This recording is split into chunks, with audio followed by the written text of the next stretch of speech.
Abortions are beautiful.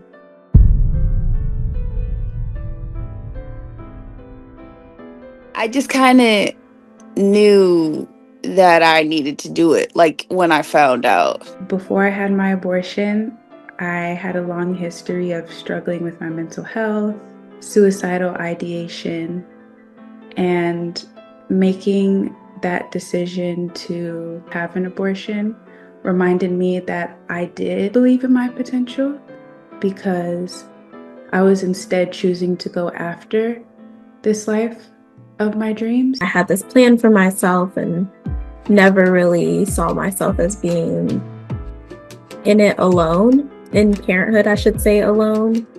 And I knew that if I kept the baby, it would have been me doing it by myself. I would have been just like every other teen parent, and I would have been a statistic. And I worked so hard not to be one. So it wasn't an easy choice, but it was the only choice. Relief. Anger. Hope. Is longing an emotion? Necessary. I think I have several emotions because I've had multiple abortions and I've felt differently about each. I guess the first emotion that comes to mind is grateful, happy. Something I wish people would unlearn about abortion is that there is a specific way people are supposed to feel afterward. Just talking to different Black people who have had abortions, some people have made the choice easily and quickly and effectively moved on afterwards. Some people have felt grief but know they've made the right decision. Other people have felt they made the wrong decision, and I don't think any of those experiences are wrong. One other misconception is that if you have an abortion, you can't become pregnant. I have done work in a clinic where folks really believe that and think that if they go through with it, that they won't be able to become pregnant when they are ready to become a parent. And like, no one should feel fear in making a decision either way. And I wish people would keep their faith out of people's bodies. And a lot of the time when people are learning about this, if they just were given the science first and not the scripture, I think they would have a lot more compassion for what's going on.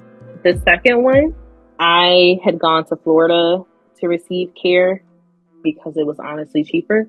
I came back home in extreme pain. And when I went to the hospital, I had like fetal tissue that was left over that had to be removed. The media says women who have abortions are very cavalier, that we're just popping in and out of the clinic every week as a form of birth control, but that's not the truth.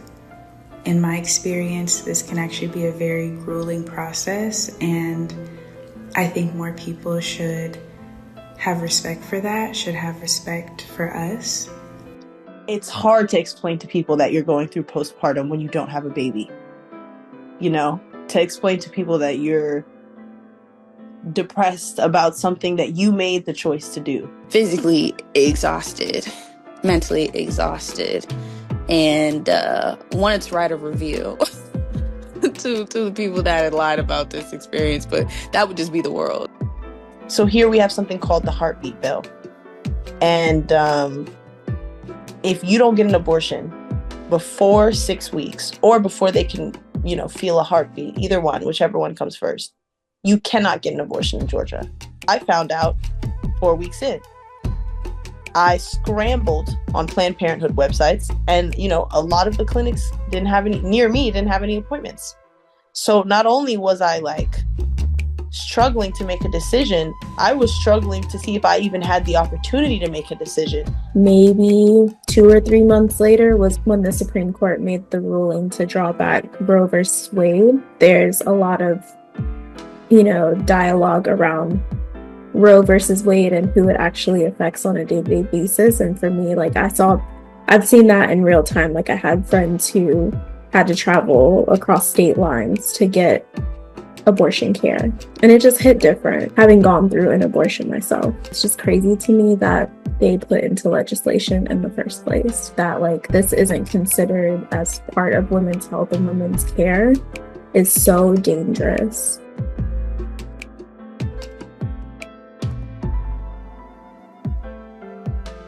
I supported me because, you know, when it was all said and done, like, I feel like I definitely knew that I did the right thing. I learned that 73% of Black people are pro-abortion in all or at least most cases.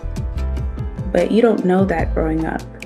You know, like TV tells you, if you tell anybody you've done this, they're gonna shame you, they're gonna ridicule you, you're gonna be kicked out of your family.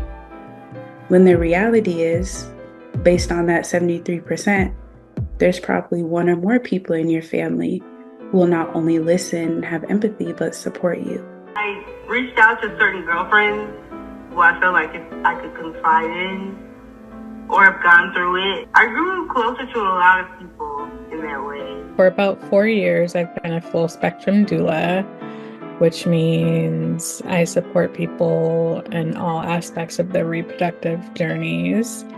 And I realized that no matter what the outcome of the pregnancy was, people deserved holistic and healing healthcare.